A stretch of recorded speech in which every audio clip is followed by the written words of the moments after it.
Ay, okay mga ka-wild.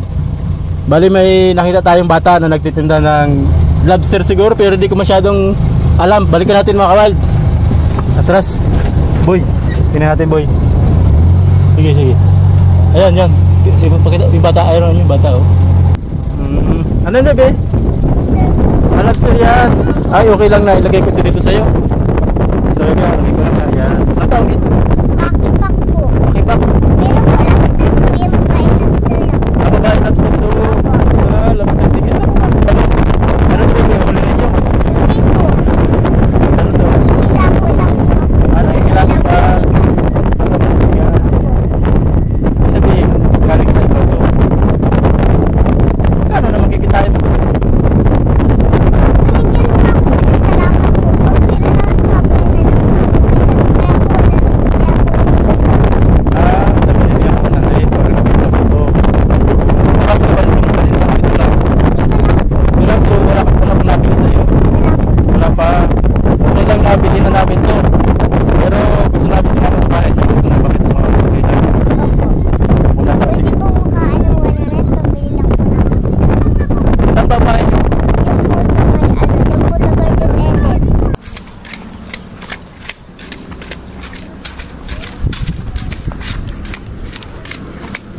Dito ang daan nyo, bebe, dito.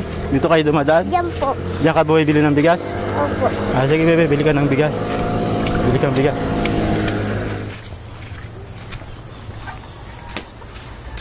Pabili po. Bibigas po kayo? Wala daw po.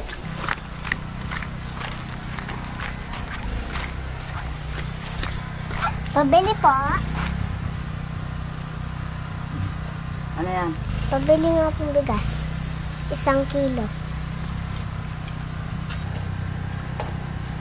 Oo. Malayo palang bahay mo, bebe, ah. Dito sa loob. Opo, diyan po. Wala bang masamang tao dito? Wala po. Wala naman.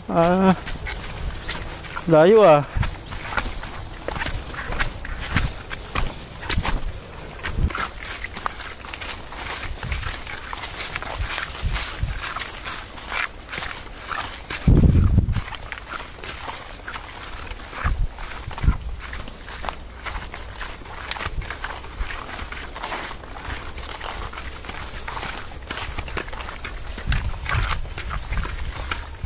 Itong bahay nyo, bebe? Opo, yan po. Yan ang bahay nyo?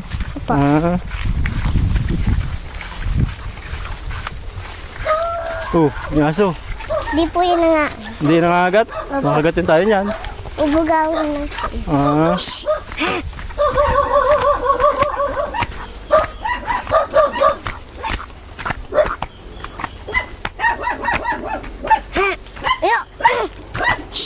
Ate!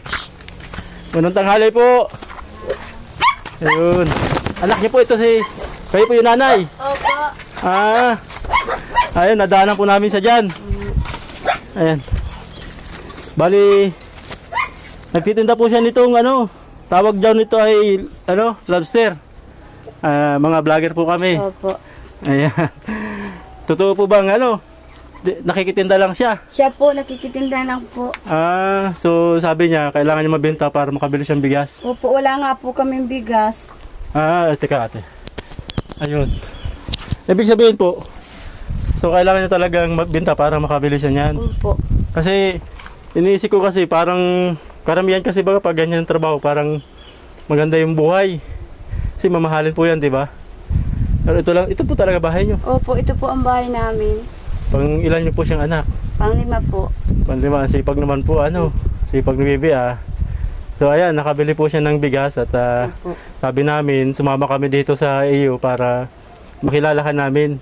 Sabi niya, hindi ka daw niya kasama kasi masama ang pakiramdam niyo. Opo. Nagkalagnat po kayo? Natrangkaso po ako. So magaling-galing na po. Magaling-galing na po. Ay, magsasaing nga po kayo ate, sige po. Magsasaing po. Saing po muna kayo para mamaya po, magkwentuhan po tayo, ano? Opo. Ayan, sige Saing po. muna po. Sige po, pagka walang ganyan, anong paninda mo? Ano pa ibang paninda mo?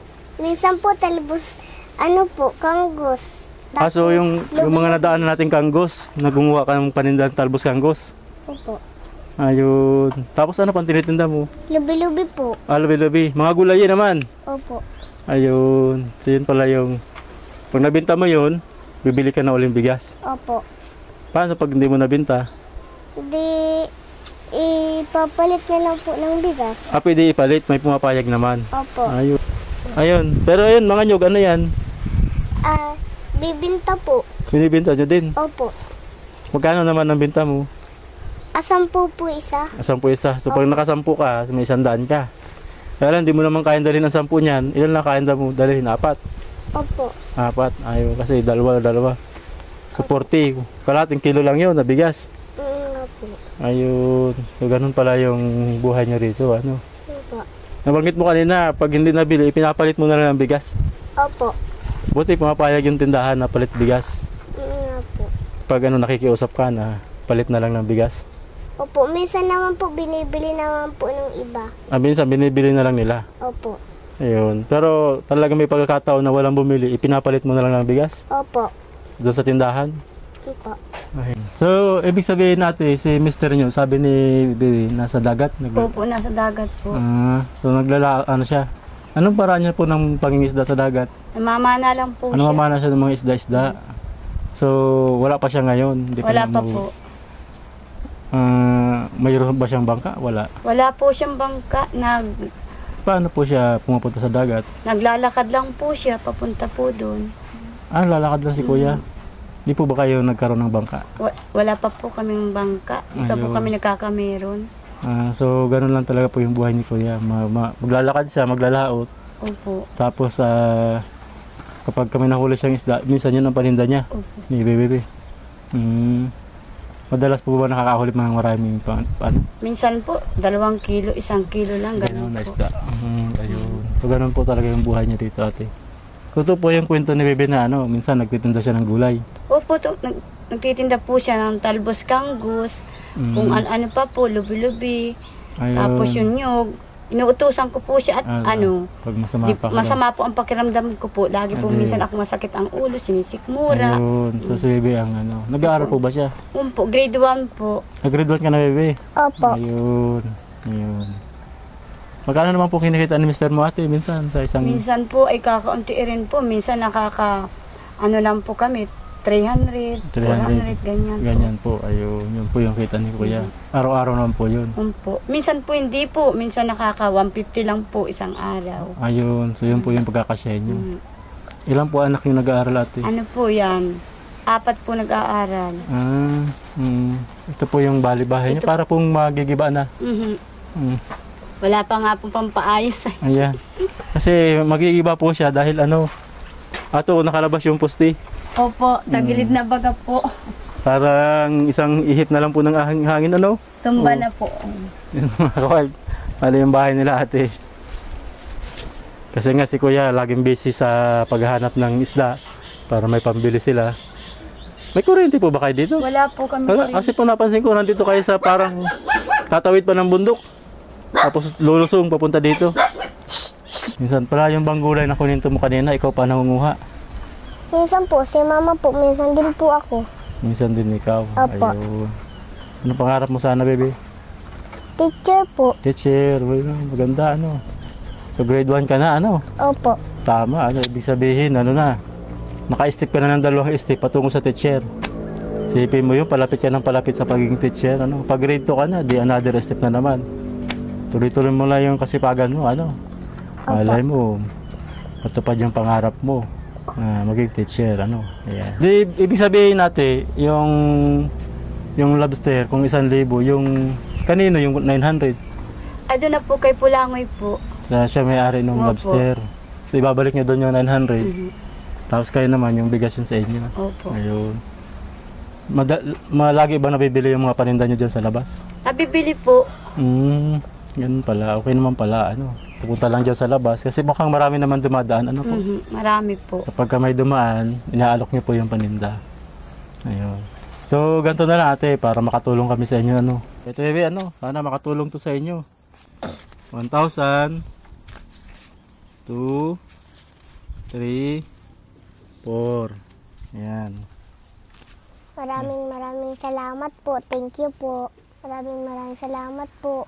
Hindi na po kami mangungutang ng bigas kasi po minsan po nangungutang po kami, wala po kasi pambiling bigas. So ito po, ibigay nyo kay Pulangoy. Opo. Hawakan nyo po ito. Tapos ito po, para makatulong po sa inyo, para kung sakali po bibili kayo ng marami-raming bigas para hindi po laging kailangan magtinda. Ano po?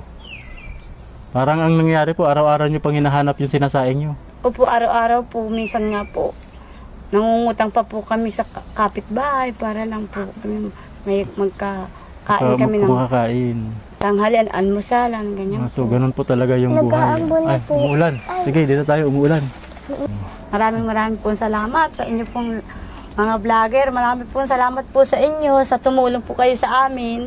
Lalo-lalo sa ganito aming katayuan, pamumuhay. Isang mahirap lamang po kami. Naglalako-lako kami ng isda. Kung po nagkikipag-angkatan ako para lang po mabinta ang aming kalakal. Maraming po salamat po sa inyo. Kuya, maraming salamat po. Ayun, sige po. Salamat po. Opo. Salamat po sa lahat na nagpunta po dito. Sana po maayos na po sana itong bahay namin. Sana po maganda na po. So ito yung pinakang pangarap mo Opo. na maayos yung bahay nyo. Opo. Ayun.